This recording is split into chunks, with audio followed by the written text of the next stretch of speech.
All right. Well, good afternoon to our friends in Africa, and good morning to we have more staff here than we have participants. Good morning to Irma and Hazel from here in San Diego. Hopefully, your day has been going great. As you saw in the our WhatsApp, our friends in Cameroon, they had some change of plans, so they needed to use the venue that they have rented for their award ceremony, and it was going really great. I was there with them for a few minutes. They had a lot of people, they had a lot of guests, and they're really looking forward to continuing the program with a new group of cohorts. That's what they're working on, and it seems like plans are going to be going great. So let's do a quick review. And since there's only two here, Castori or John Paul, why don't you guys tell us a review of what we did last week? I know we were working on a lot of the stuff. Castori, I'm gonna unmute you. If you can unmute yourself, please.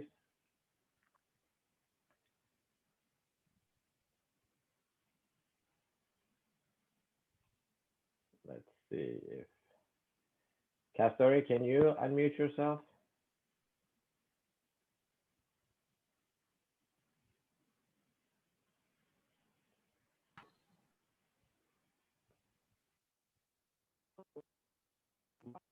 Hi, Alex, how are you doing? I'm doing good. Jump. Oh, Castori came on too. Castori, go ahead. Yes. Yes, yeah. So, do you want to tell us a little bit about what we did last week and what you have done? I know you were working on your income and expense sheets and everything. So, do you remember what we did last week? Yeah, a little bit. I tried to do the exercise. Then I tried to put all the incomes I used to get, and then see what would look like at the bottom line. Then I noted that if you use that spreadsheet, actually you can control some unnecessary expenses, which can be utilized without control because you don't track them. That's what I tried to learn from that from the last week exercise in one part. That's what I can share with you a little Very, bit. very good. And what I saw Castori's numbers in there. He realized that he was spending 20 of their local currency, I think, every month, and that is the whole point of this exercises. So thank you so much, Castori. That was great, and we will continue to work together to help bring, because that is why it's so important to be able to see what's happening. Because as I've said many Yeah, times, yeah, in our head we cannot do it. We cannot just remember all the expenses, add it together, and make sure that we're not spending more than what we have. So that was great. Thank yeah. you so much. All right, here comes Yvonne from Canada. John Paul, I know I met with John Paul and Daniela about their finances. They have some exciting stuff going on. They're thinking of buying a house in Cape Town, South Africa. John, would you like to share something about what we did last week?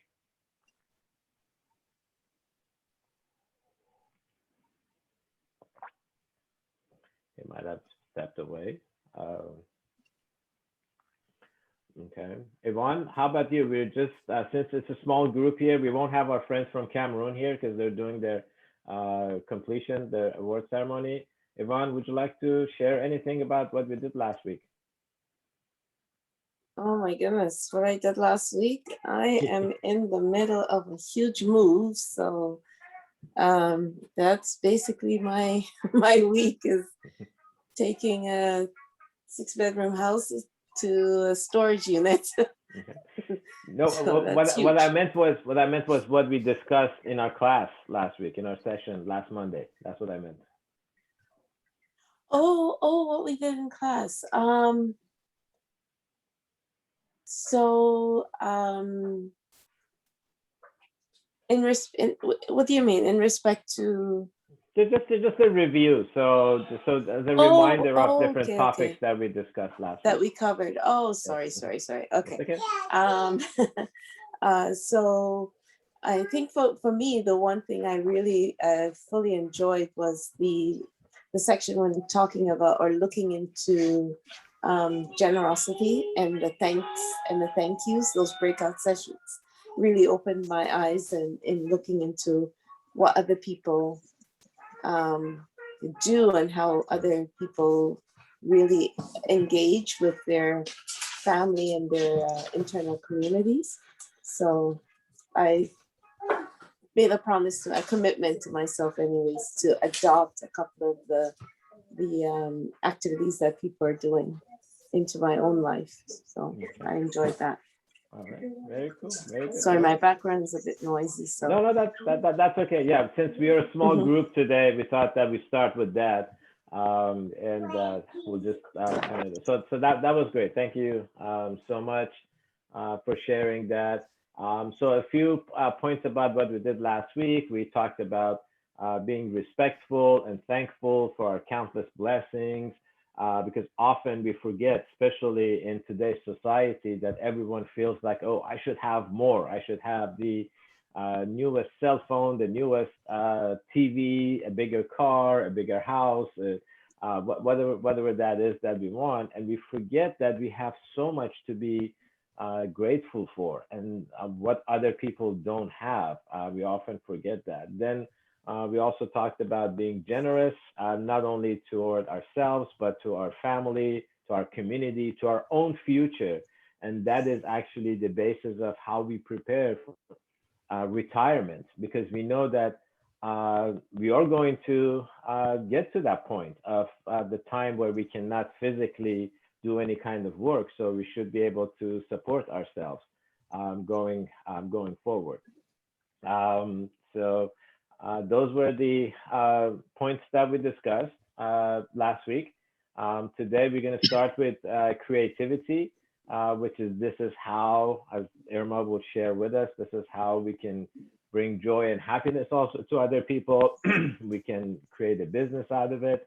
And since we are going to be a small group, I don't think we'll have any breakouts. We'll just do our conversation here. So Irma, it's yours. You're muted. Irma, you're muted. There you go. There you go. Okay. Alex, if you could share your screen, I'm going to the creativity tab. Yep. I'll wait there in just a second. How is everybody? Everybody ready to share your creativity today? Yes. Yes, madam. Great. Okay. So today we're talking about creativity. Castori. Yes. Can you read that for us? The goal of creativity. Do you see that? And right underneath. Yeah, the goal of creativity is to discovering hidden talents and how to utilize them for helping others and potential career in the future. Great. Thank you. Yeah. Yes, we're right now, we're trying to discover what is inside of us and how to use them either to monetize, make it a career perhaps, or in some way help others potentially.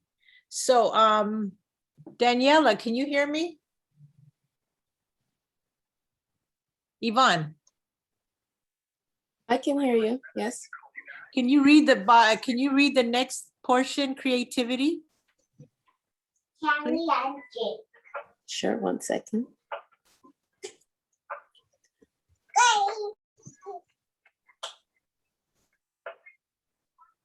So just the next line, it is Yes. discovering your own special talents. Yes.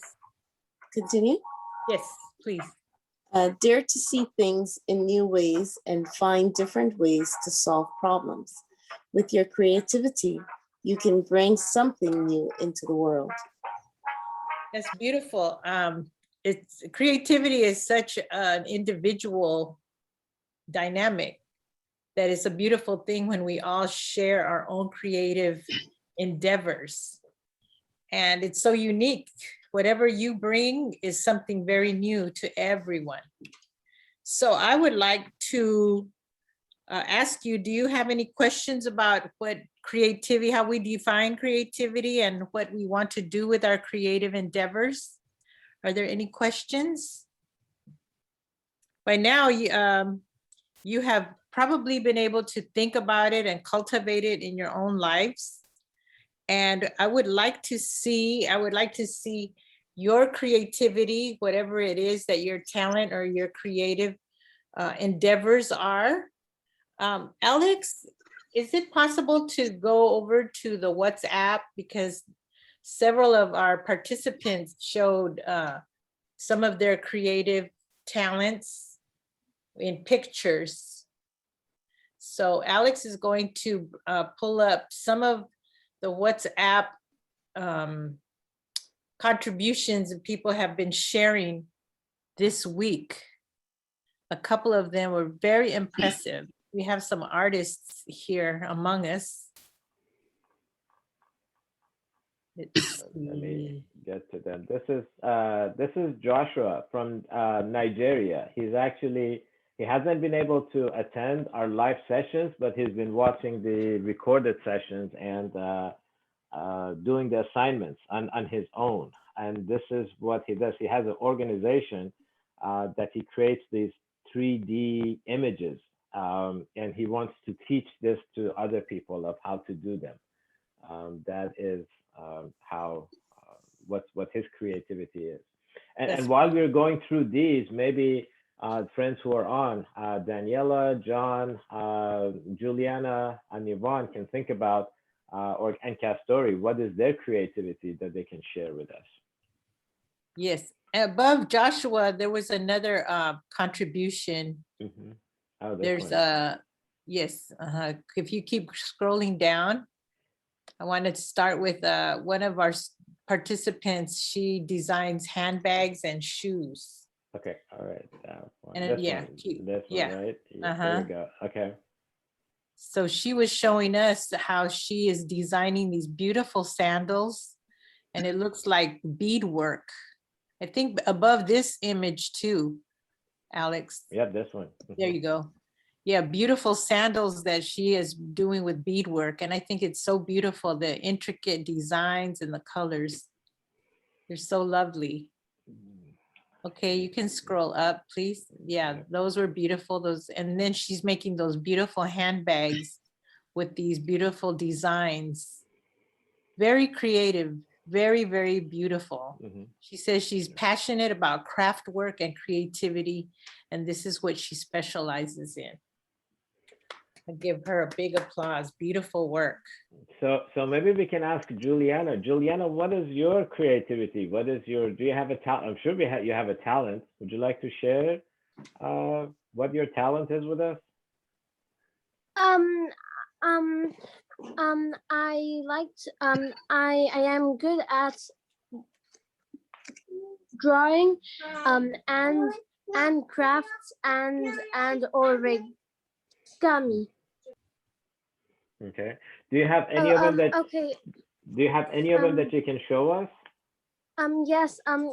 Give me one second. I'm going to just bring some. Okay. All right. Okay. Okay. All right. How about Daniela? Daniela, do you have anything to share with us today? Hi, I am good.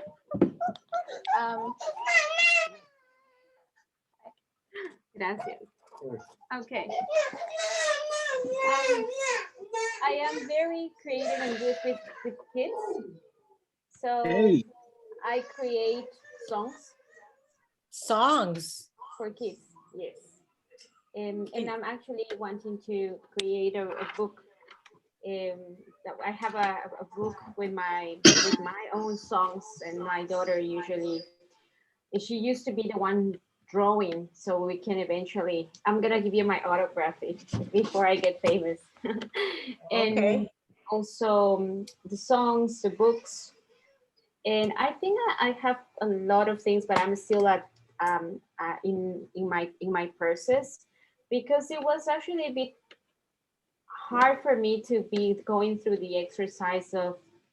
I've been a bit delayed through the patience and also the talents. Those where we were seeing each value. I don't remember the name that we have there, and there are so many things that I still have to work on. So yeah, it's been very eye-opening for those things that I have to improve rather than my good ones. Yeah. Mhm. Do you have a little bit of a song that you could share with us? Yes. English or Spanish? Whatever comes to your mind first. Okay. Okay. I need a microphone. This is Chippy Chippy. Chippy Chippy Chippy Chippy. Chippy Chippy Chippy Chippy Chippy Chop. Chippy Chippy Chippy Chippy. Chippy Chippy Chippy Chop. Era la Vicky, la encontré jugando con mis juguetes. Era la Vicky, me enojé porque ella siempre coge lo que no debe coger. Ella me quita mis tomates y se come chocolate. Pero lo que sí me gusta es que ella se come la carne que a mí no me gusta. Ya me rompe mis juguetes. También me dañan los libros. No siento que ya tengo que terminar mi canción. Tengo mi Pocket Money Market. Así que yo les digo chao porque yo ya me voy. This is a song that I did that portrays usually the little fights that bring when you have your siblings and they take your things, your toys, your space. They want what you have and stuff. All right. Thank you so much. Very good. Very good. I love it. Thank you. Very good. So Irma, Daniela is originally from Ecuador, and but she's now living with her family in Cape Town. And I have told her that we have the full program in Spanish. Whenever and she's right now teaching Spanish in Cape Town, teaching and tutoring in Spanish in Cape Town. So I've told her that whenever she's ready to do the program, both in English and Spanish, she can do that. Oh, okay. Wonderful. Great. That's excellent. I really love the little songs. Very catchy. It's really nice. Very good. How about you, Yvonne? Can you share something of your creativity with us today? I would love to, but yeah, I'm not in it. So my favorite thing to do with my grandchildren is dance and gardening. Actually, maybe I could share a picture of my garden. Hold on, let's see. Share. Hang on. Let's see. How do I pull up? All right. Is there someone else? Let me try and find the picture. Maybe Juliana, are you ready to share your talent? She was going to grab. Okay, yes. Give me 1 second. Okay.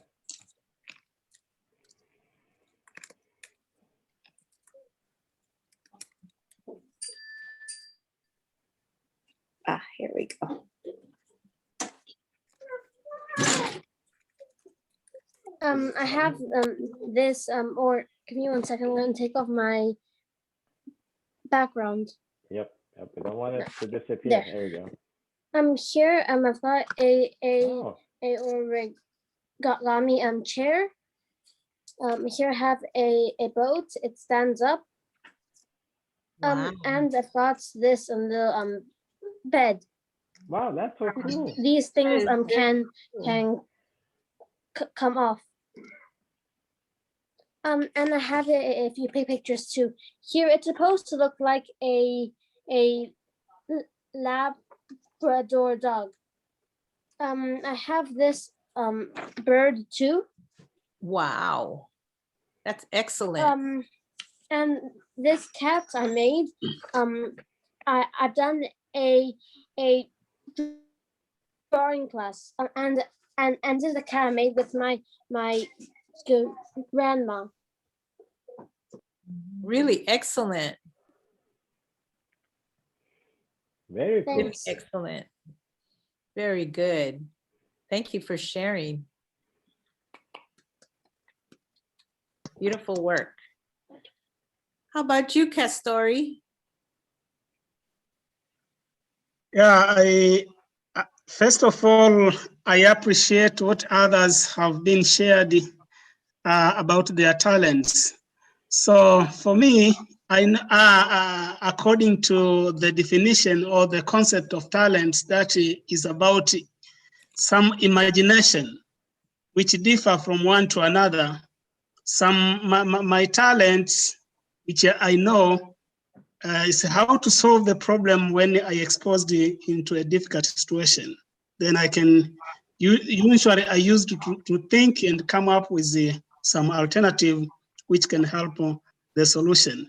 For example, I remember when I was working with the Deloitte to the USAID program, I was given a position to work as a resource mobilization, working with the people living with the HIV, and then trying to draft some strategies which could help them to mobilize their own savings for income generating activities, and then forming groups which forming some groups and training them on how they can contribute maybe on a weekly basis to raise own incomes for income generating activities.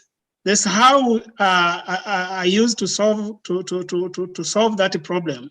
Again, working with the resource mobilization, I tried to help health facilities on how to increase their incomes through using national health insurance. So in brief, to me, just thinking, imagine a thing which could help to solve the problem of the community and help others. That's, I can say that's my talent.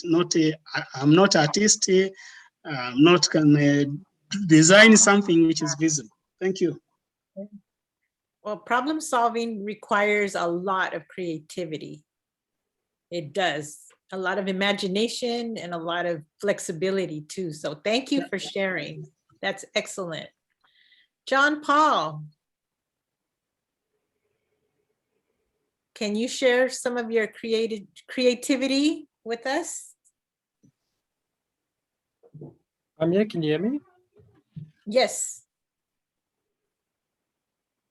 Okay, for me, I'd say my talent is cooking. I can cook. My grandmother was Italian and I learned cooking with her. And also, I think in terms of tension and stress, in terms of when it comes to those stressful moments, I can handle those kind of situations and not to really panic and stress out. And in general, I'm quite calm. And I think also another talent that I've got is sports. I've got a passion for rugby. And yeah, so that's also another talent that I have. I was always playing rugby when I was a young talent. That's excellent. Some of our student participants in other programs that were athletic, they would do a little demonstration of their athletic abilities, and that's always really beautiful to see. Thank you, John Paul. I appreciate that. Alex. Yes. What's your talent, Alex? I'm talentless. I don't have any talent. No, you must have something. No, I used to play music. I used to play That's a talent. Yeah, that was when I was 10 years old. I think my mom saw it in me and my sisters too, that we might have some musical bones inside of us. So we learned how to play music, but I haven't done it for a long time. That I haven't done. So I think right now, one talent that you have been using is using spreadsheets for everything. My background is engineering. I have an electrical engineering degree, but I just love to create spreadsheets for everything. If I want to buy a cell phone, I have a spreadsheet for that. I put all the different cell phones in there, their features, how much memory it has, how many cameras and things. And I really enjoy that. It's something that I don't do it as a force, but it's like I really enjoy using something like that. And as you can see, we even created the program, our material in a spreadsheet, which makes sense, and it's been really easy. So I would say that's my talent. And people always give me a hard time. It's like, Alex, where's your spreadsheet for this thing that you're trying to do? That is really funny. I love spreadsheets myself. I have a spreadsheet for everything in my life. So that's funny. But if you guys are ready, I can show you my garden. Yes, we're ready. Okay.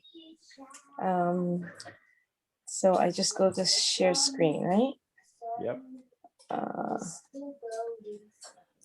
And Juliana put in the chat that she also plays the violin. Maybe next time we can hear her play. oh, I don't think it's allowing me to share screen. I can make you a co-host, so you can let me do this. Okay. All right, try that now, Yvonne.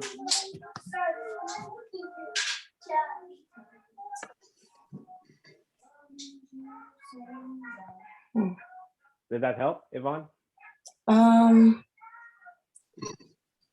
Whatever you put on your screen, Yvonne, we'll be able to see it. Oh, okay. So are you seeing my screen right now? I'm No, I- looking at you. If it should say something, prompt you about sharing your screen. Do you see anything on the screen that says? Start to broadcast. Okay, got it. That's definitely not Okay, yep, we can see it now. a talent of mine. So this Oh, is about a year old. I couldn't find a more updated one, but this is my backyard. And these are the stuff I grew. I grew basically everything that, well, almost everything we eat. We're vegetarians, so huh? so I guess if you don't recognize, these are kale, Uh-huh. different types of kale. This is my tomato plants. Wow. These are my squashes. Yeah, my baby, I think these were okras. Uh-huh. And these are some of my herbs I grow. I think I have about 40 different varieties of herbs in my garden. Oops. Where am I? So this is me making a salad from my garden. Oops. And I made a salad and some mint tea, all from the garden. Let's see more. So this is a harvest, all from the Wow. garden. Wow, these are great. Beautiful. Yeah. So that's, I guess, one of my talents. Beautiful. That's very good. Horticulture is a really wonderful Thank you. skill. That's great. That's wonderful. Let's see. And then I guess I will share. I share with Alex with the spreadsheets. Yes, yeah, Yvonne into the spreadsheet too. She's one of the participants who took the time budget spreadsheet that we have in the workbook, and she just expanded it to her own, which was great. I've never seen anybody do that. So yes, that was really good. That's wonderful. Yvonne, do you plan on extending your skill, your creativity to maybe do anything in the community, like a community garden or something like that? Yes, I'm involved in a couple of community gardens, and we usually in the summertime, we would share produce in a project that we participate in, providing supplies to COVID impacted families. So a lot of the things we would take from the garden, what's available. Yeah, so we definitely do. That's wonderful. That's a beautiful illustration of how our creativity should be able to take us into new areas of sharing with our community and helping others. That's wonderful, Yvonne. How about you, Castori? How do you share your creativity with your community? So far, not yet. I'm planning because, I'm living far away from where our school is.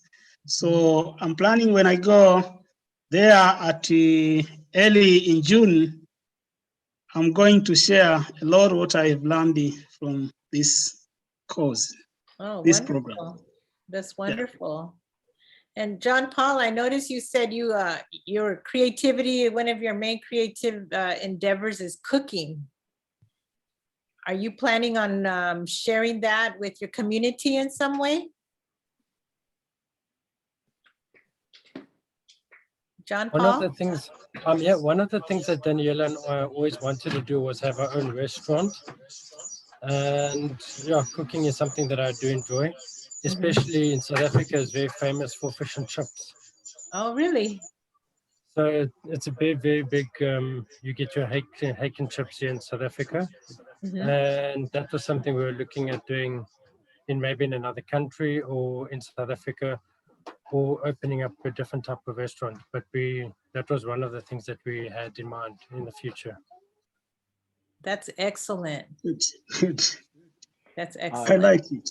What blows my mind away about Daniela and John Paul is that I've had a couple of conversations with them. They have so many projects on their hands, and we'll get into some of them.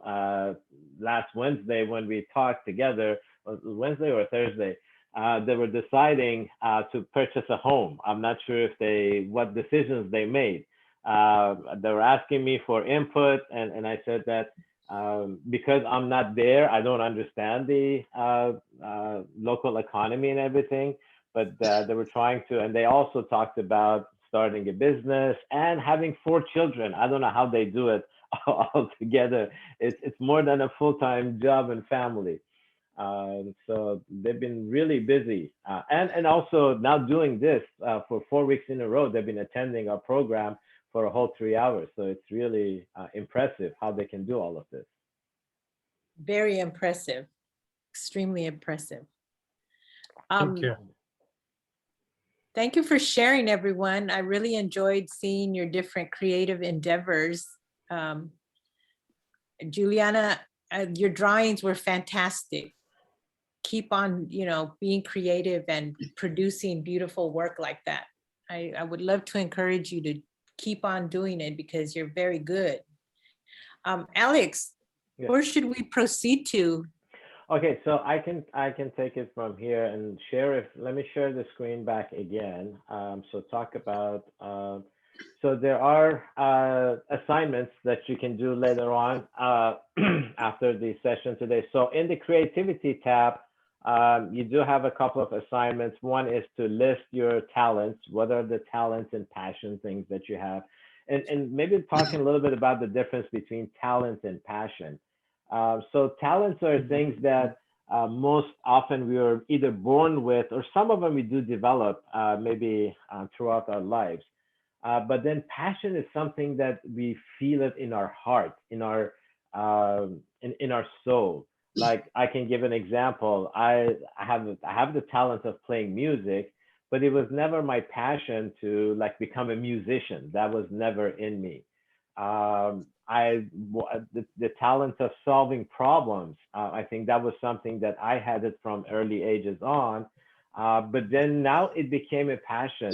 Even though that I became an electrical engineer, I really didn't like it. I was in that field for 20 some years, but it never excited me to excel and to be good.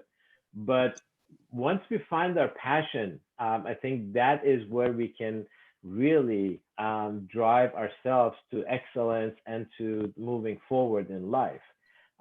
So from our creativity, then part of this you'll be listing, as we talked about, how does your talent help others? How does it enhance the community? What is it that we can do to enhance our community?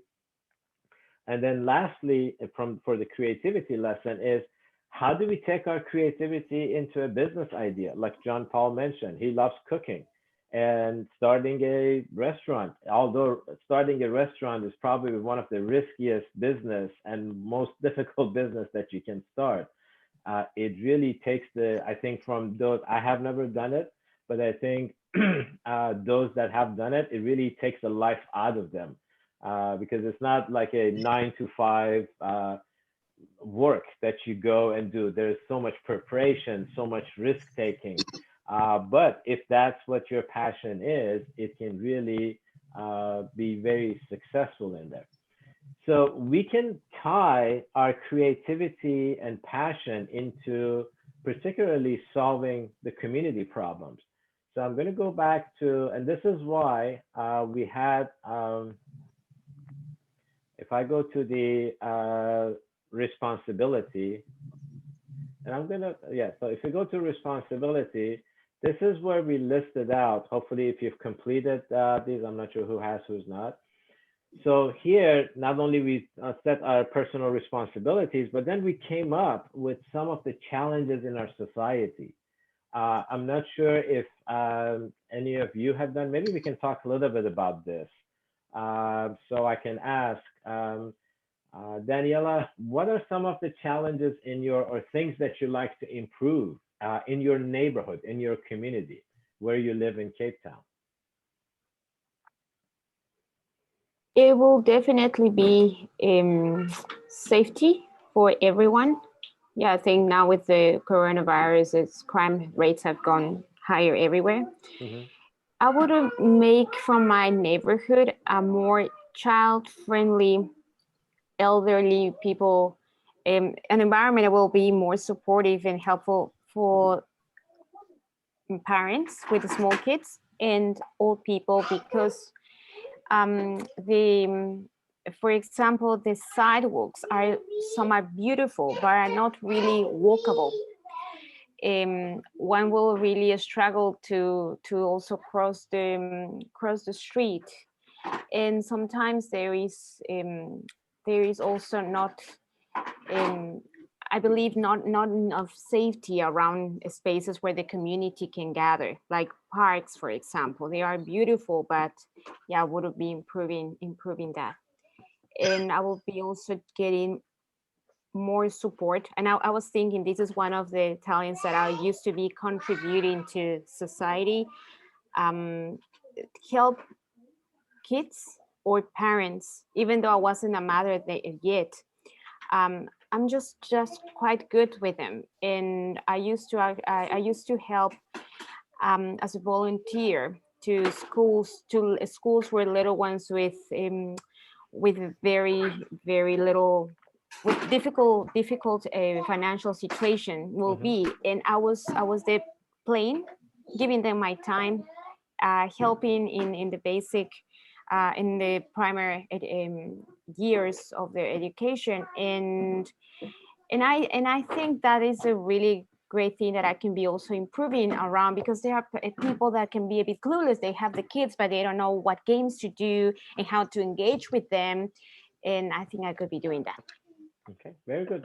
That's really great. I'm gonna ask Juliana. Juliana, what do you think? What do you see in your area? Your mom mentioned something. You live in the same place. What do you think needs improvement? Maybe in your school or in your neighborhood? Do you have any thoughts?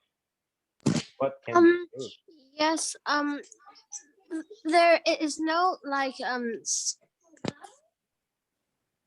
school that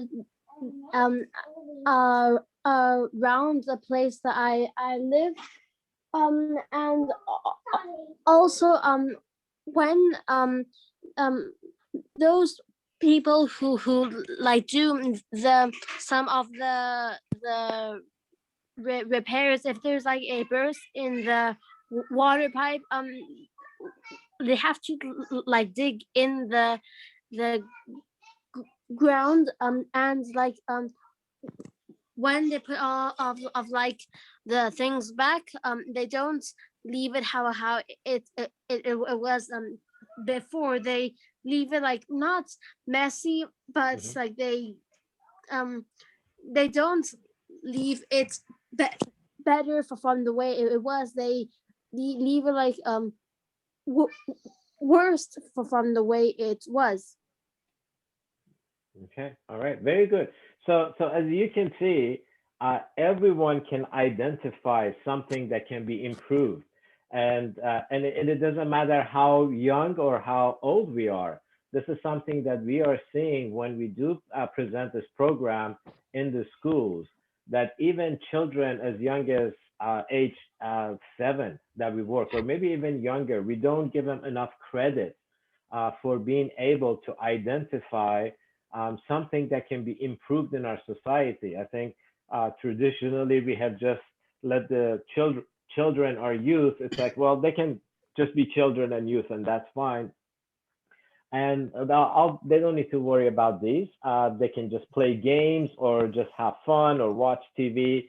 But there is so much, there are so many ideas that they have. They have so much energy. And part of our program is really to engage the young ones to these challenges, not for them to be solely focused on that, but they have new ideas. They are things that they can bring in. So let's see, let's ask Yvonne, what do you think? What are some of the challenges that you're seeing? Because we all are living in different parts of the world. Yvonne, would you like to share something? Sure. Couple of the issues that plague my community right now. I'm sorry.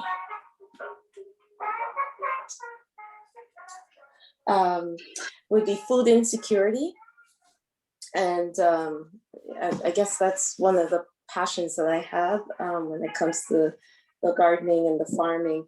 As much as, people look at Canada as considered a first world country, it's unbelievable to know that there are people who are living without children going to bed without food, and parents having to decide between the high cost of just rent and mortgage and just operating living versus buying food for their families. Or and it's not just buying food. I mean, there's a lot of food you can buy, but is it good quality food? Mm-hmm. So that's something that I'm very passionate about, and I think that's some solutions to that would be what we mentioned before would be community gardens, cooperative stores that the costs will be held down, cooperative farming projects where families then own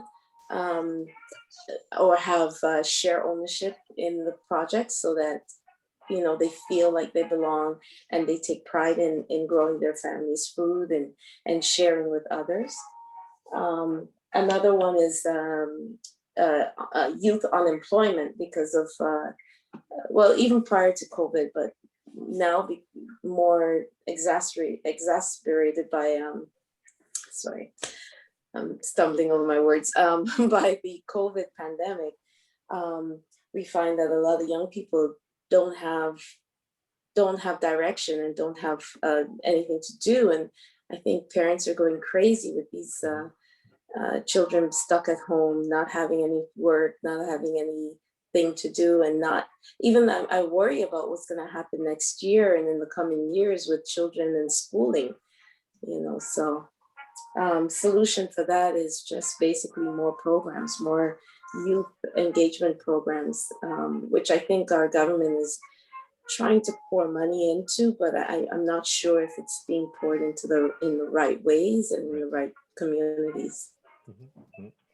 So those are great, and you brought up several great points, Yvonne.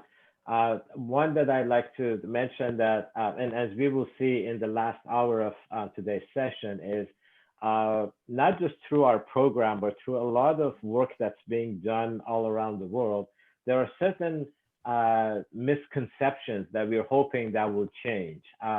One is the definition of defining any neighborhood or any country or any individual with just their material, what we see as their material possessions or material outlook.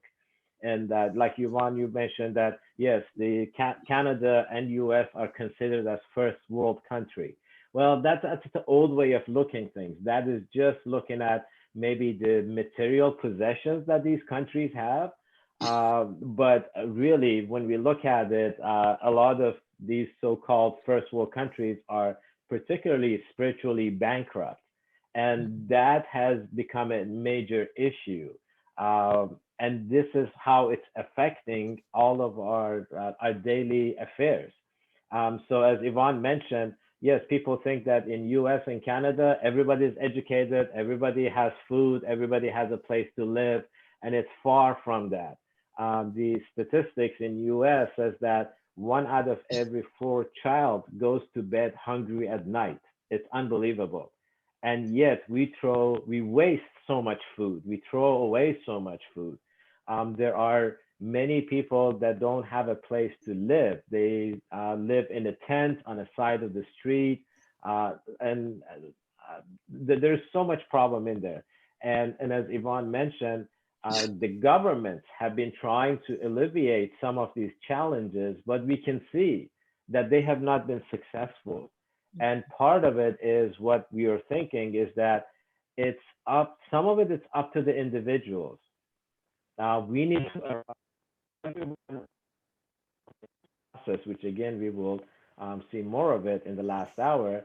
We can all play a role in this, and doesn't matter how old or how young we are. So we can all play a role. I'd like to ask Kasturi, what are some of the challenges that you're seeing in Tanzania? And just a little bit about Kasturi, he runs a school, as he said, not in the city where he lives in, which I looked up, and your city looks beautiful. It's by a lake, I think. Was that yours? I look at so many different places as we are working with people. But Kasturi, what are some of the challenges in Tanzania or where you live? Yeah, thank you for that. In Tanzania, actually, we have a lot of challenges, at least especially in towns where we have the so-called children, vulnerable children who are moving around the streets in town, begging to get money for food and the extra thing. But actually, when you look and you try to scrutinize, to analyze, some of them, they are moving from their homes. They have parents, but because their parents, they can not are not be able to support them in terms of food, in terms of other materials, so that they can continue with the schools, and they are moving town. So the challenge is how to assist them, how to shape them so that they can understand that those problems, how to find the solution, how to maybe to get the food and continue with the education, so that maybe in the future they can be part of the good community. For instance, I have learned in one of the cripple in this training, when one family in the US were moving around collecting some materials from the garbage and going to sell them so that they can get the school fee and pay for their children. And then their children worked hard in schools so that they could get good credit and later on come back to help their parents. So what we are missing here is how to educate these children on how to solve the problems and staying with their parents instead of moving away from their parents to town for begging, because in the future we are trying to prepare a dangerous group which can be dangerous to other people. That's what I can learn in Tanzania. So our role, what I feel, is to can help this community to make safe, and then if His voice is cutting out. uh, these centers, still we can assist to educate them to work hard if they can get opportunity in education so that later on they can become the good to help the community. That's what Okay. I can. Very Yeah. good. This is a common problem all around the world. It is the same thing here. Again, just because materially some of the countries have progressed a lot doesn't mean that educationally, Irma and Hazel know. When we go into some of the schools, unfortunately, children or youth that are in like grade 5 and 6 here in our town, they cannot even spell their names. They cannot do simple math. And that is a recipe that we know it is for disaster, because if they cannot do that, they will end up leaving home, getting involved with misbehaving and doing a lot of stuff in here. So there's so much that we can do, and we'll talk about it. John, did you want to share something that you see before we take our break for this hour? Can you hear me? Yes, we can hear you. Go ahead. No, I completely agree with what was said. And I mean, no matter being in a first world country or a third world country, there's so many challenges that we all face. And I mean, even though seeing the different countries are defined by first world and third world countries, they've got, I mean, a lot of the factors that like interpreted is the third world countries, people assume that they are just poor countries. But in the matter of fact is, I think in the new light, it's actually a developing country. Things are progressing. I mean, the US, China's far, I mean, it's just phenomenal how advanced they are. I mean, even in the pandemic, how advanced they are. So I think there's so much that we need to learn from finances and to educate the young in order to actually increase and to improve the situations around. Okay, very good. Thank you so much. So a lot of great thoughts. Hold on to these thoughts. Next hour, Nari is going to be coming in and talking about our borrowing system and credit system. And then the last hour, we'll come back to this discussion here. So let's take an 8-minute break, and then we'll come back together in 8 minutes on top of the hour. See you guys in a bit. Let's stretch.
Hello, Nari. You're muted. Hi, Alex. Hello. So we have a very intimate group today. As you know, our friends in Cameroon, they're doing their own stuff. So they got both Irma and I up so early. But I was in the session only for like 5 minutes, and then that was it. But we've been having a great discussion with our intimate group here. We talked about talents and passion and some of the community challenges that we are all seeing. And then after your presentation, we'll go back to these community challenges, and then we'll wrap up this session today. So it's all yours. Okay, so today we're gonna dig in a little bit more into banking systems, right, Alex? That's what we're gonna deal with today. Yeah, credit and banking systems and how all that stuff works. Great. Because I did want to confirm with you. I know you did a lesson related to credit as well, so I wasn't sure how much of. No, I actually haven't done that. I didn't do any credit or anything. Okay. So remember, we took that time to continue working on the income and expense and all of that. Exactly. Okay, that's what I thought or / hoped was what I prepared for. So we'll see. So good to see everyone, and let's just dig right in. Alex, can you take us in the book to the advanced section where we basically cover this? Yep. Okay, awesome. I'm pulling that up. Wonderful. Okay, that's exactly what I want us to do. And due to the lack of time, because we're trying to cover this in just 30 minutes instead of our usual amount of time, I think what I'd like to do, Alex, is go right to the Q&A part and use that to actually talk through. But we actually have the whole hour because we are not doing breakout sessions. Yeah, this is an intimate group. We've been doing everything here, so you do have a little bit more time. You have great. All right, then 45 minutes. Oh, okay. So we'll start at the beginning. Okay. All right, I'm gonna share my screen. It's good to see everyone who did make it. Yep. All right. All right. Awesome. Okay. So we're going to start with credit and then go into banking. Whichever you want. You want the banking service? Yeah, let's start with banking. Let's talk about why we need banking, and then we'll go into credit. How's that sound? Yeah. Is that here? Great. This is where we are. Okay, so the first question I have for you is, if you'll notice, it says contentment at the top. And then, contentment, financial institutions. So the treasure that we are relating to today is contentment. And if someone just even wants to just put in the chat or raise your hand, what does contentment have to do with today's topic of banking, financial institutions, credit, that kind of thing? What would that have to do with contentment? Any thoughts on that? And since we are a small group, we're just open microphone. You can Sure. call on people. There's only like a few of us here. Yeah. So no need for chat either. We've been just talking open. Awesome. Okay, so Kestori or Juliana, any thoughts on what contentment has to do with credit or banking? Let's see. Your thought? What's your thought? I don't understand the question. Okay, so, we've been talking about lots of different treasures, like patience. We talked about patience in order to save, with our savings. And so the treasure that we're talking about today is contentment. And so I was asking, what do you think contentment has to do with banking or with the money? I don't know. What does contentment mean? Okay, that's a good one. If you look at the screen, contentment is the experience of satisfaction and being at ease in one situation. Another way to think about contentment is it's a sort of a sense of like peace and calmness. You aren't as anxious if you're content. You're not very anxious. You're not very worried. You're more calm and at peace about things. Maybe Maybe has to do. Go on, Juliana. Finish your thought. You're muted. Wait. Can you Yes. hear me? Yes, now I can. So tell me what you were saying. I'm not sure what it has to do. But if I had to guess, maybe when you have maybe when you know that give me please some time to think. Okay, it was a little bit hard to hear, but I think I might have got where you were going. Kestori, did you have anything you wanted to add to that? Yeah, I can tell you what I have seen, that contentment, like if you get maybe you are dealing with the bank, you are a customer to the bank, and maybe if you get the money, you feel like being happy, being satisfied. Or if you put the money in the bank, you feel that you are safe. So you are satisfied with that situation. That's what I can share, what I have been understood according to the concept itself. Thank you. Oh no, great. Yvonne, you had something? I have a little bit of a different take on it. Okay. I think one of the issues with, let's say, the credit-heavy countries or side of the world, where in Canada, United States, and so forth, who depends on credit, I think it has a lot to do with not being content.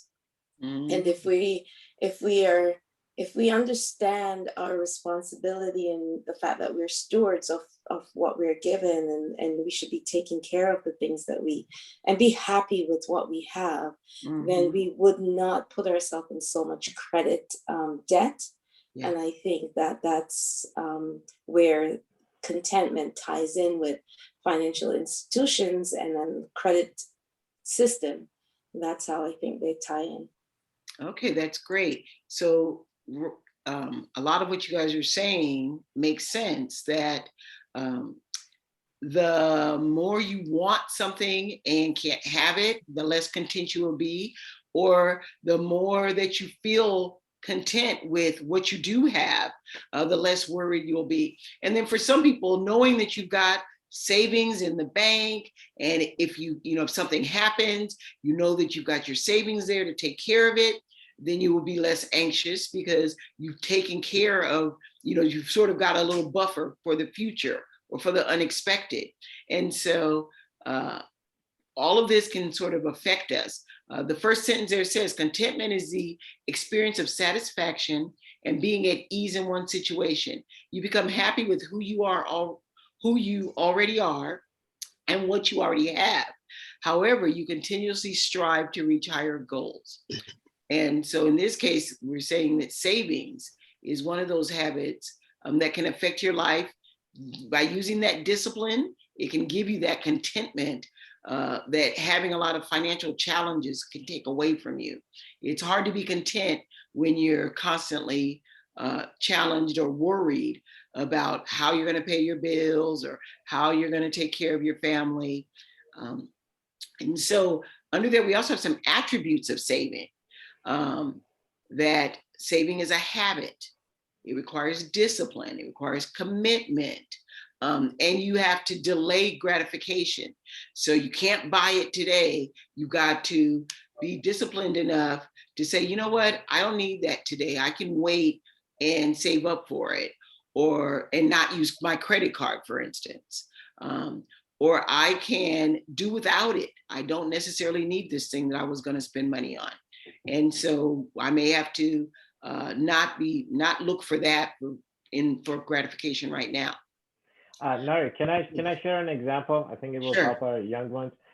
So as we've been talking about, most people these days have a cell phone or a mobile device. And as you can see, the technology is moving so fast that anytime we buy one of these, the next day, there is a newer one in the market. Mhm. And our human desire is that we see it and we want it. So mine has only one camera. Mine is really old-fashioned. It's from Stone Ages. But when I open up my phone, when I go on the internet, I see the new one. So my desire says, oh, I should get a new one. But then I can be content with what I have. I'm still content with this one. This phone is 4 years old, still works. It works perfectly. It is getting a little slow, but I can still use it. So while my desire says that, oh, I should get, and this is not 5G, this is 4G. So at some point in the time, maybe in 6 months or maybe sooner or whenever this breaks down, I will need to get a new phone, but I'm going to be content with what I have, and especially if I don't have the money to buy a new one, Right. because then that money can be saved, and then I can delay my gratification. I can have discipline against my desires of wanting the new things. And this is particularly happening with technology. I think that Exactly. And it's so bad. I have to admit, I have a very nice phone that I love. And it's fairly new. And I got it when I was time to get a new phone because they had the purple iPhone. But now they've got one that's a darker, prettier purple. And this one is a light purple that I loved until I saw the dark purple. And I started telling my daughters, did you see the new iPhone? The new purple? And they're like, well, yeah, we saw the purple one. You want it, don't you? And I'm like, but I don't need a new phone. Like, this is still a new phone. But for a minute there, I was like, I wonder if they'll give me the new purple iPhone for my birthday. So, and so that is something, it's a discipline that we have to stop ourselves from just wanting something that we don't even remotely need. In our society, we have to be aware of how much the society will bombard us with images and thoughts, that, oh, this is what you have to go after. When do we really need to go after whatever is the latest thing on the screen? So that's for us and that's why contentment is such an important treasure. Juliana, yes, share with us, please. You'll feel like you feel like content when you have the money to buy the things that you want to have. Okay, sometimes even if we have money, we may not be content because we keep wanting something else. And so sometimes we need to be content without money or with it. Even if you've got money, you may not be content if mentally and emotionally you aren't satisfied with what you already have. Okay. Okay. Yes. Thank you for sharing with that with us. Okay. Now this is an interesting, prepare for criticism. Is that, Alex, you may have to explain that one. Okay. Oh, this is a perfect thing because as you can see, my phone has only one camera. Yours only have two. So our friends, when they see, and I get this from my boys. My boy says, "Dad, this is old fashioned. It only has one camera. You need to throw it away and get a new one. Get the latest one." So, or when we begin to take care of our finances, to manage our finances, because it is not something that a lot of people do. People have made me, and they still do, make fun of me, of being old fashioned, having the latest, not having the latest stuff, or trying to save the environment by not using plastic, maybe hanging our clothes. I love to hang the clothes outside in the sun to dry because it is mostly sunny here in San Diego. So we can do that. But most people, I mean, if they like it, they use a dryer to dry their clothing. But they do. Even on Saturday, when I was working with our friends in Cameroon, some of the things that they asked, they said, "Alex, if we continuously think about our finances, do our spreadsheets, do our income and expense, assets, isn't that kind of being greedy?" And my response was, no, it's not being greedy. It's taking control of our finances. Yeah. So when we do things, especially in the next hour, we're going to be introducing a lot of new concepts in there. When we are changing things, people will criticize us. They will maybe laugh at us. They think that, oh, we are not cool. We don't fit with them. We don't dress the way they do, because a lot of our society is about how we present ourselves. Of course, we should be always clean haircuts, clean shaved, wearing nice clothes, but we don't need to wear expensive clothing to fit into the society. So that's where the criticism. Maybe we can ask our participants who's been criticized for things that they do and others don't. Maybe they have some Alex, you might need to get some new friends.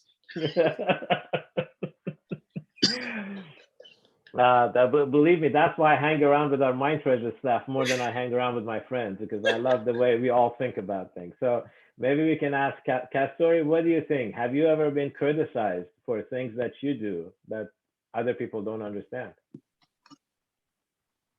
In Tanzania, according to our society, you may look maybe in a different way as compared to them. For example, maybe you change clothes. I change clothes on daily basis, so they won't criticize you straightforwardly, but they'll be talking once maybe you have passed. You have gone. You are not there. Then they will criticize you without telling you straightforward that maybe the way you behave, you are using a lot of money which could be used into other activities. That's according to our culture here in Tanzania. Okay. Thank so you. They talk about you behind your back. That's what Yes. in America. Yeah. So that's get some new friends. I think also though that Yvonne had something she wanted to share. Oh no, I was just saying I get criticized a lot because I'm very odd when it comes to just within my family. I'm the odd one out. Everything that I do, I mean, I grow my food. We're vegetarians.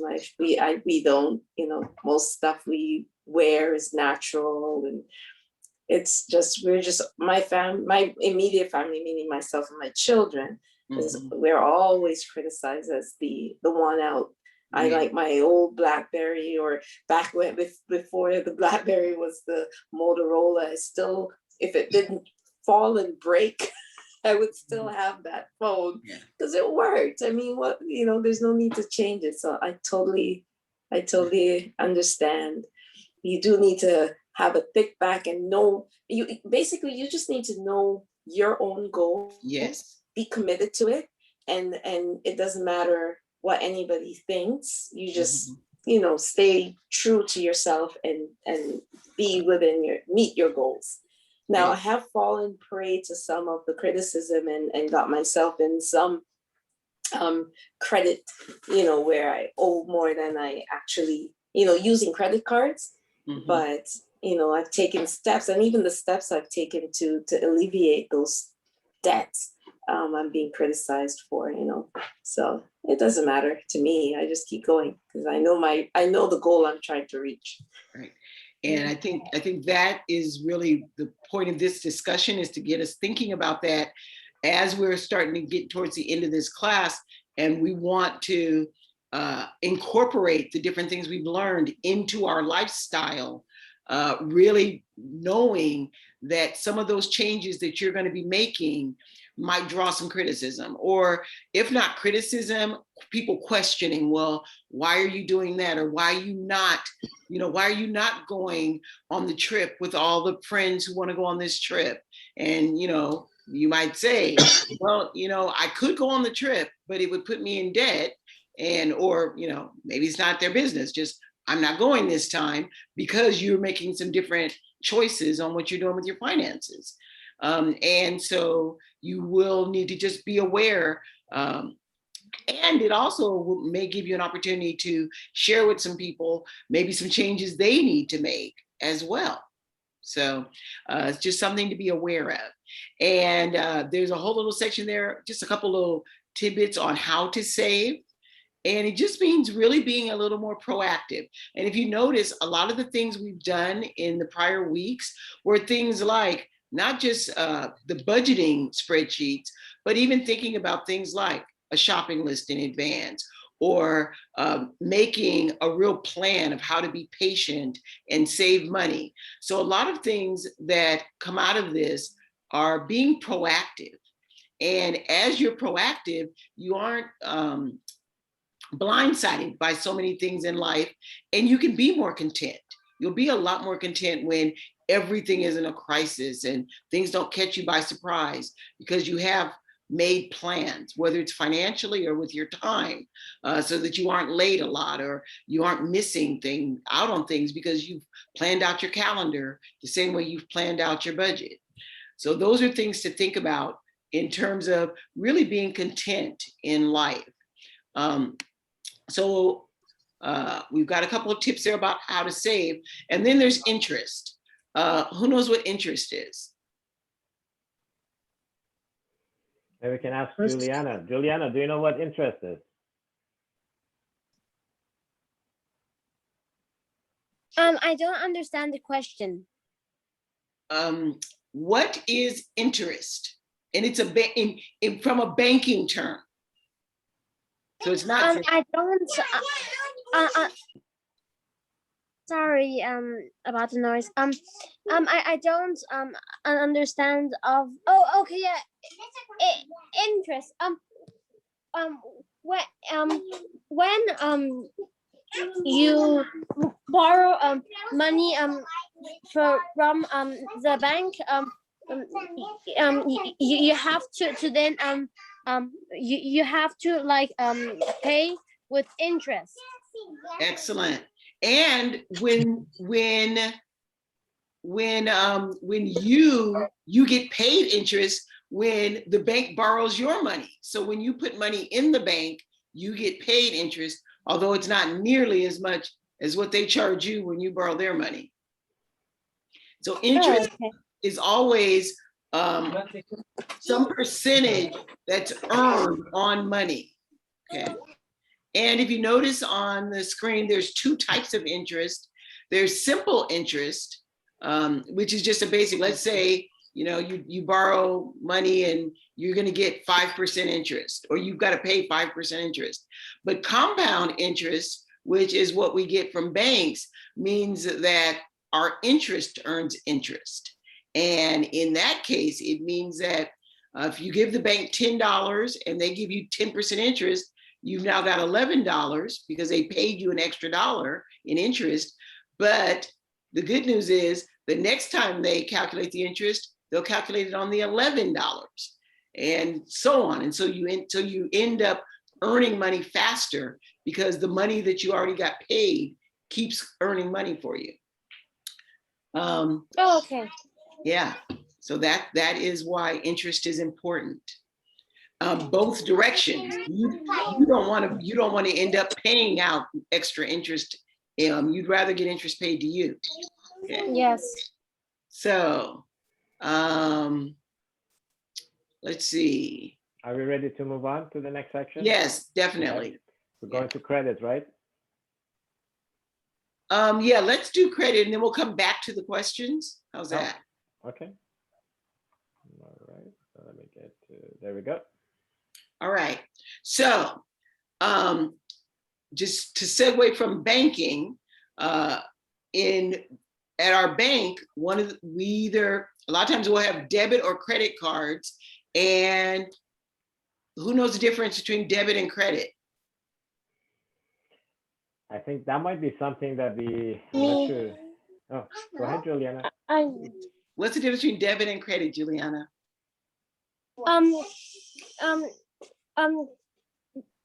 Debit, it's like, sorry, debit is when you use your own wait. Yeah. Yeah, when you use your own money, and credit is when you use the bank's money. Okay, that's a good basic understanding. Excellent. And so we're going to talk a little bit more about credit. Obviously, debit means you can only spend as much money as you have. Even though you're using a card, a debit card, the only money on that card is the money you put in the bank, let's say. Credit, though, is a little different because you're using a card, but there's no money behind it of yours. You're using the bank's money, and then you're going to have to pay it back.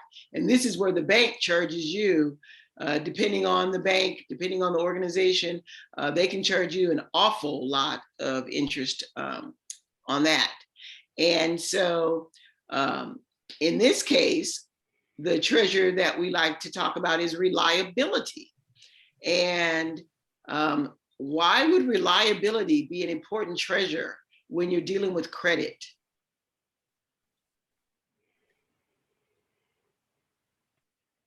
Anyone want to? We can ask John Paul. He's been quiet. This Oh, session. good. You know what? I didn't see him on my screen. I forgot he was there. Yeah, John Yes. Paul and Daniel Awesome. are here.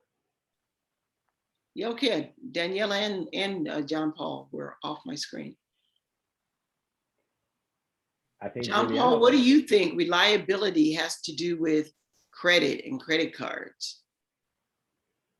You're muted, John. When it comes to liability is something that ends up costing you money. So in terms, if you're saying a liability, okay, if you're talking about credit cards, is if you overspend, it becomes a liability because you are ending up more in high debt and you can't pay it back. Okay. And so what does that have to do with our treasure of reliability? And reliability is to ensure that you keep paying it back on the specific date, so you don't end up putting yourself in more debt and paying higher interest rates. Good one. Yes. So, and as banks discover whether you're more or less reliable, that ends up affecting how much credit they'll give you. So the more reliable they think you are, the more willing they are to give you credit, and they'll give it to you at a better rate. If they don't think you're that reliable, then they know that there's less chance of them getting their money back. So they are often going to loan you less money because they don't want too much money to be at risk. And they're probably going to charge you higher interest. And that's where things like a credit score come in, because that's how the bank can figure out how reliable you've been in the past with credit.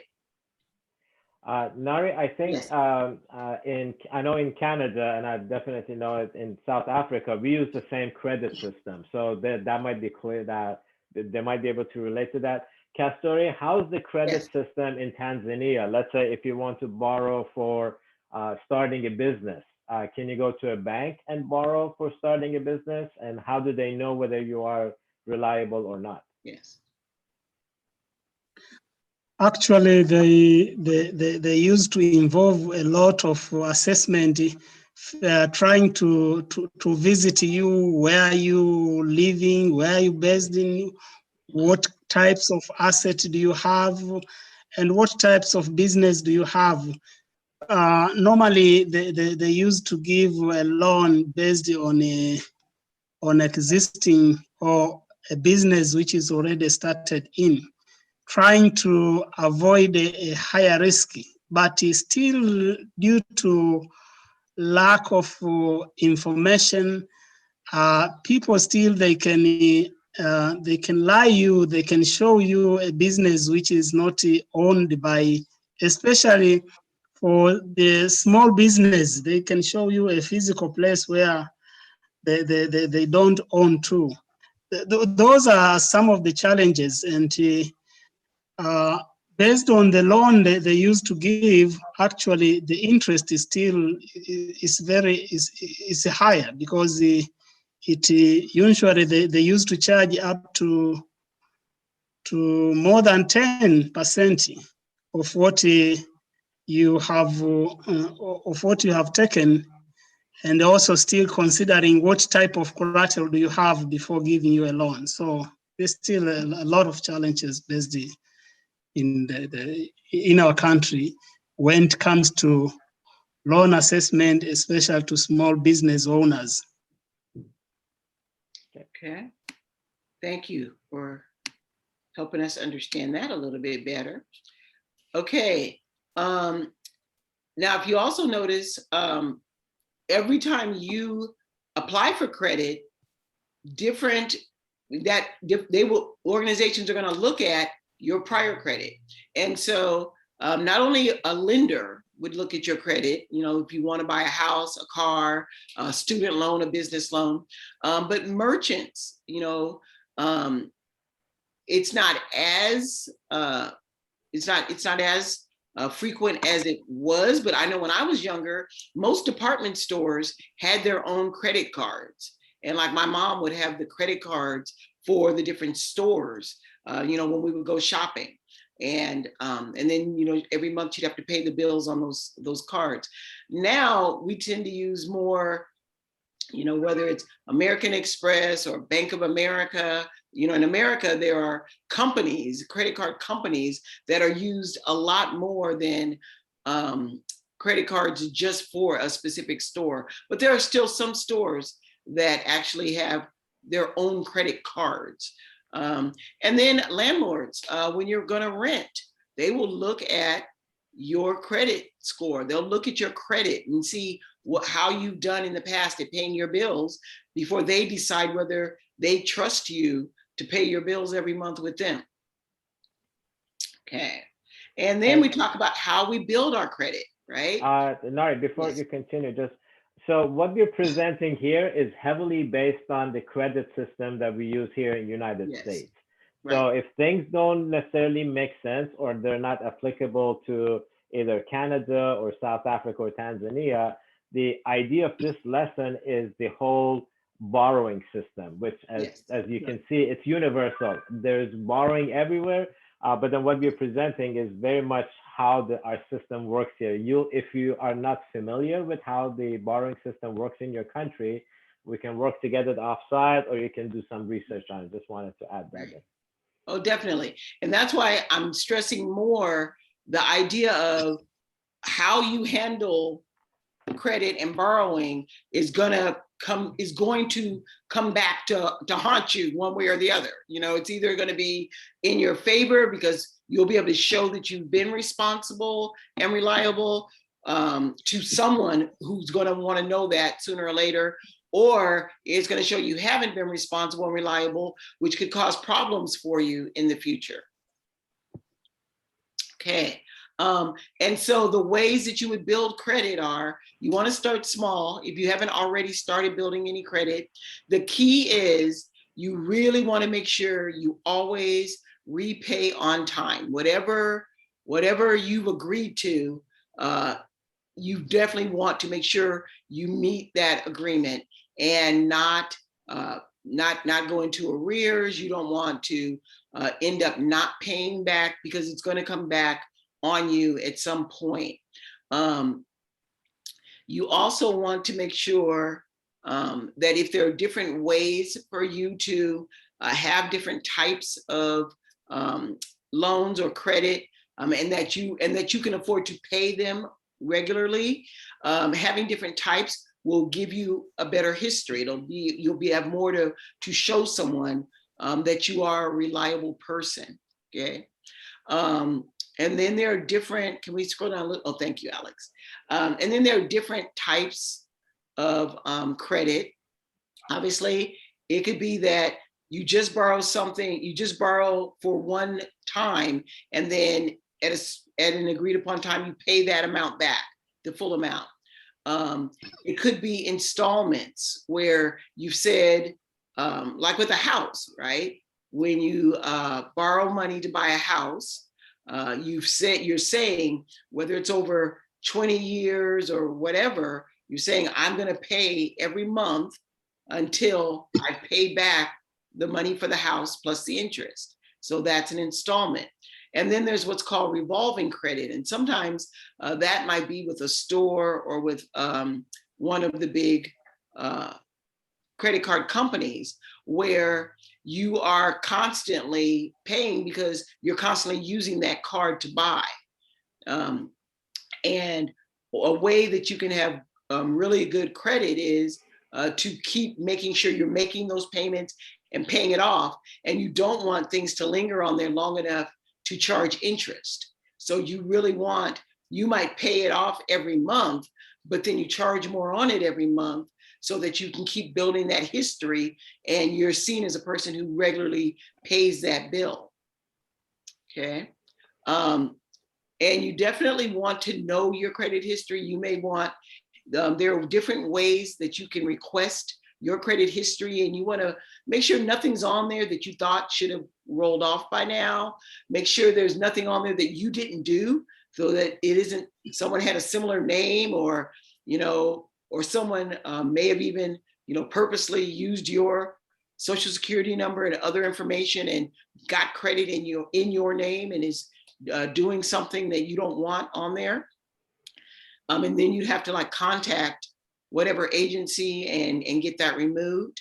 You always want to check what your credit rating is, because there are people that are going to be checking your credit rating depending on whether it's to start a business, whether it's to rent, whether it's to buy a car. There are lots of times your credit rating is checked by different individuals or businesses, and you want to make sure that that rating is accurate, especially if you've been working hard to make sure it's a good rating. Okay. So I get a question for the team. So let's say if I want to borrow some money for, let's say, buying a house, should I determine how much I should borrow, or should the bank determine how much I should borrow? What are some thoughts? Because we went through this exercise with the family in Cape Town just a little bit. What are your thoughts? Who should decide how much money I should borrow? Well, Alex, is it how much you should or how much you can? I'm glad you brought that up, because they're totally two different things. Yeah, exactly. Yeah. I might decide how much I should borrow, but the amount I decide I should borrow may not be the same as the amount the bank says I can borrow, or the bank might tell me I should borrow a certain amount, and I might not agree. Mm-hmm. Yep. So let's see what other Yes. friends think. Go ahead, Catherine. You're asking can I respond to it? Yes. Yeah, I think that first of all, you present what you want to borrow to the bank, and then the bank will make an assessment to you. How capable are you to pay that loan based on those installments? So it depends. I think the bank at the end of the day, the bank will decide how much you should borrow based on your capacity to repay on what you have proposed in terms of installments. That's what I think it could be. Okay, all right. Let's see, Daniela or John, since you are, or Yvonne, any ideas on this? How much should or can we borrow? That's that's dependent on the amount that you earn. So in South Africa, what they usually do is if you earn, say, for instance, 25,000 Rand a month, they usually base it on a quarter of your salary on how much you'll pay back quarter and how much you'll pay back per month. And also depending on also your credit record as well, is for how long you're paid back, and also defining the amount of interest. Now, using example, we've got here for houses, we've got like a bond originator.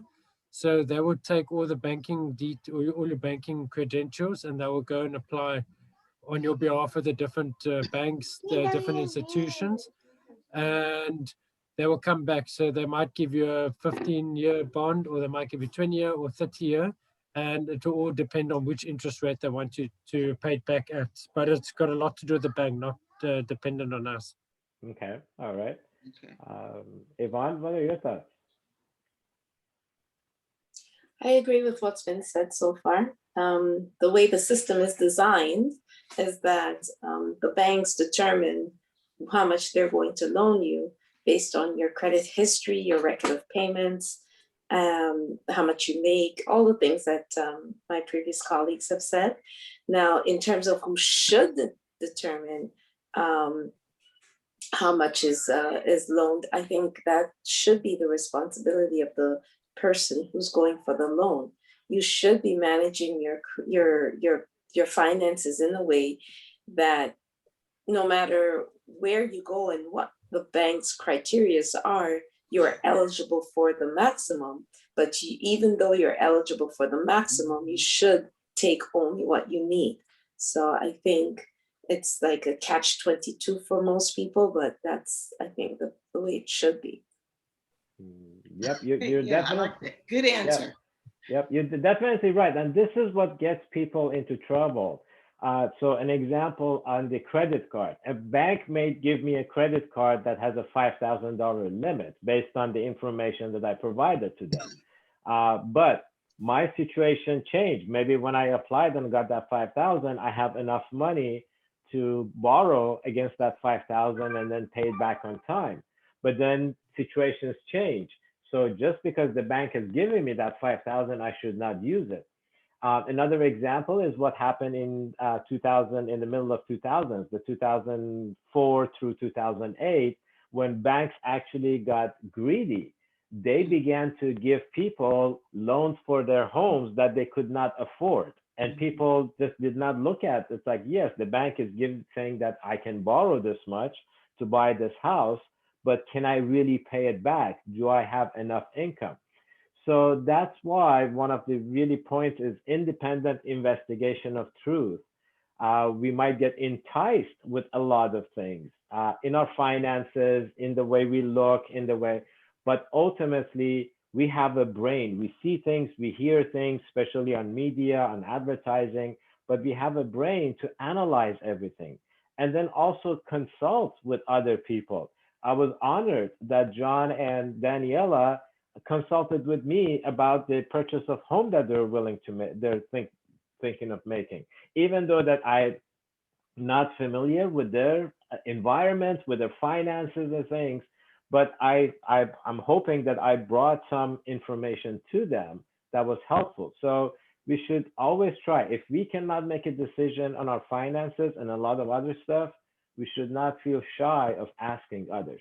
Mm-hmm. Yeah, definitely do your research and get all the information you can before you sign anything or make any commitment. That's for sure. Yes. Okay, we're going to continue. Okay, where are we going? Where do you want me to go? Let's go to Okay, so there isn't another section. So let's go to the questions. Let's go back up to the banking questions, and then we'll come back to the credit questions. All right. And then good. that'll help us kind of discuss this a little more. All right. Let's see. Not moderation. Keep going. Oh, sorry. I need to go up. That's all right. Uh, Although I don't think I'd ever noticed those questions. I gotta remember those. There we go, There we go. contentment. Okay, so let's just talk through a few of these questions. Definitely unmute if you want to provide some feedback or an answer. Daniela, can you just tell us which of these is what is savings? We've got 4 different choices there. What is saving?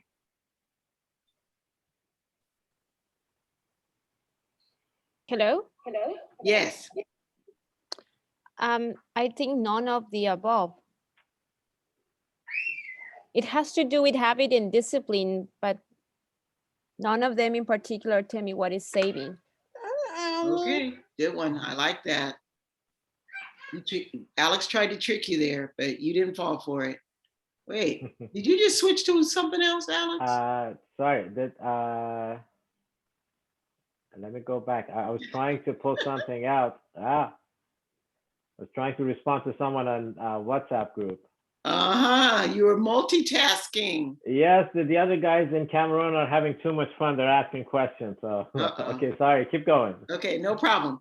And then next question. Savings is, and there are 4 different choices there.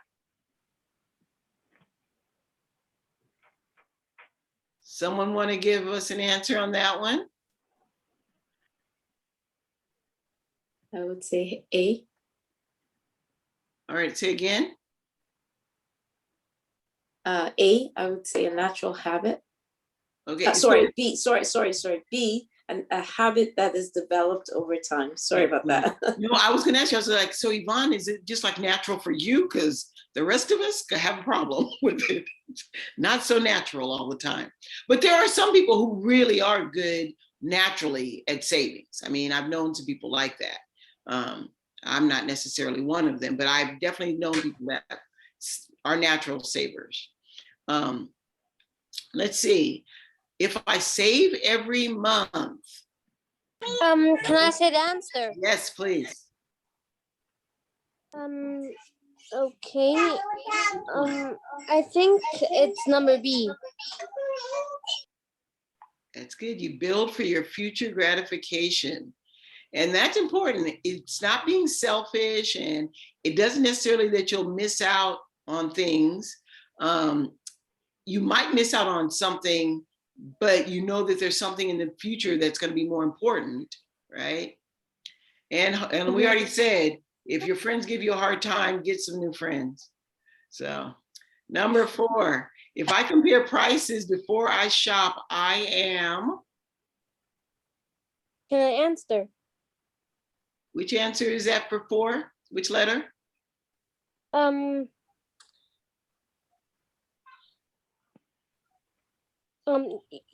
It's C. Excellent. Good job.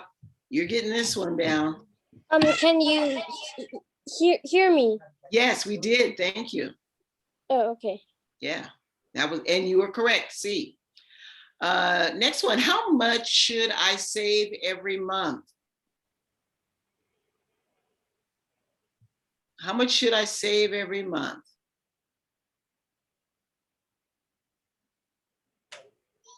Can I answer? Sure.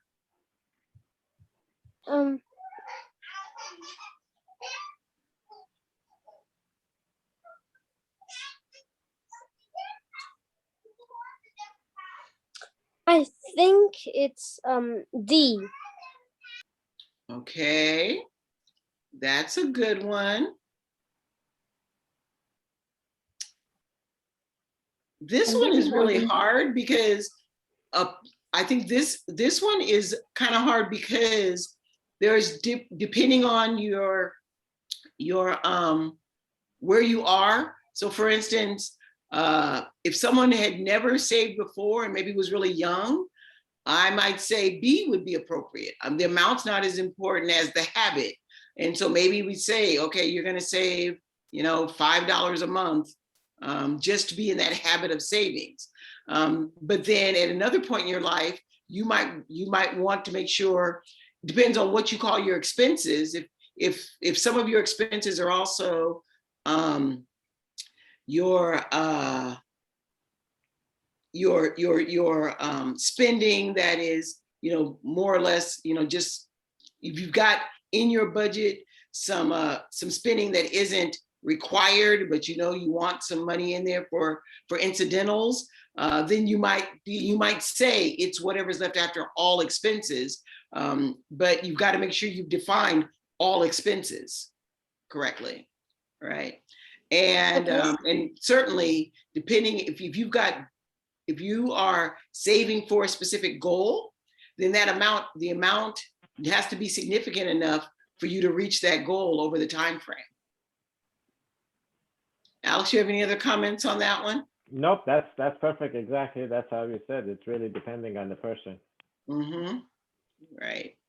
But I can tell you, A works not for your overall plan, but taking all the change, whether it's in the car or in your purse, at the end of the day, and putting it into something until it's full, and then putting it in the bank, that actually does rack up some money over time. And it's money that you kind of threw to the side anyway, so you don't notice that that it really accumulates. And it's a good thing for maybe kids to do, even though I do it as an adult. All right, compound interest. What is compound interest? We just talked about that a little while ago.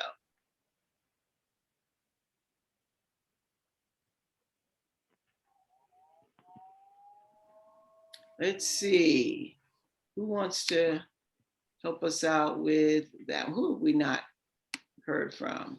John raised his hand. John, Oh, awesome. John, I was scrolling through. All right, John, which one is it? You're muted, John.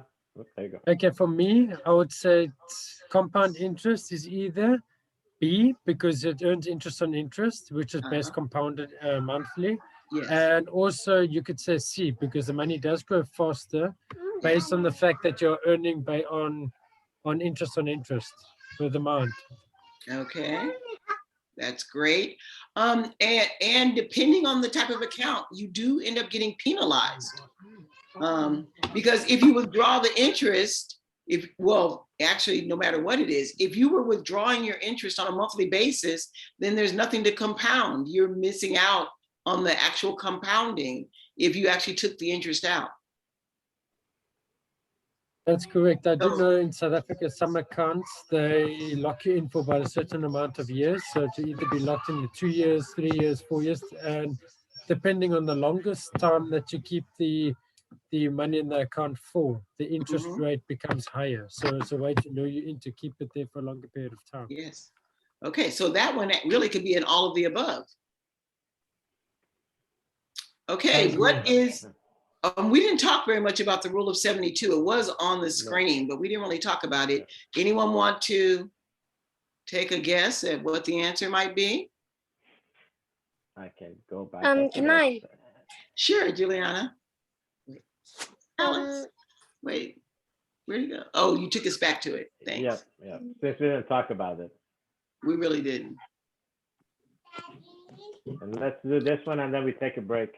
Okay, and that's where you do an estimate, and you basically, if you decide in advance, or you calculate, maybe you calculate, I know I want this to grow by 5% or 10% or whatever, and then you do a calculation to come up with what the interest rate and the numbers of years would have to be on the money in order to double it. Okay. Okay, so back to the question. Alice, can you scroll us back to the actual question so she can see her alternatives there? What is the outcome of Rule of 72? What does outcome mean? Outcome means the result. What do you get? Oh, okay. Yeah, Mhm. what will happen? Thanks. Okay. This one is going to be a little hard for I you. think Ajay. it's C. Hmm. I think it's C. Okay, that's close. It's just really needed to. It's C and D. oh, It's Yes. it's the bottom two. Yes, it's the bottom two. So you got it. I mean, if you were only going to pick one, you picked the right one. Yes. So it's Oh, C okay. and D. Right. Okay, so Okay. why don't we take our break and then we come back in 6 minutes and then do the final hour of this series. Wow. Yep. Thank you, Nari, so much for presenting. Are you sticking around or are you gonna leave? It's up to you. Okay. Then I'm probably going to take off. Okay. It was great meeting all of you. This was really fun. And I'm glad that we got to do this, and hope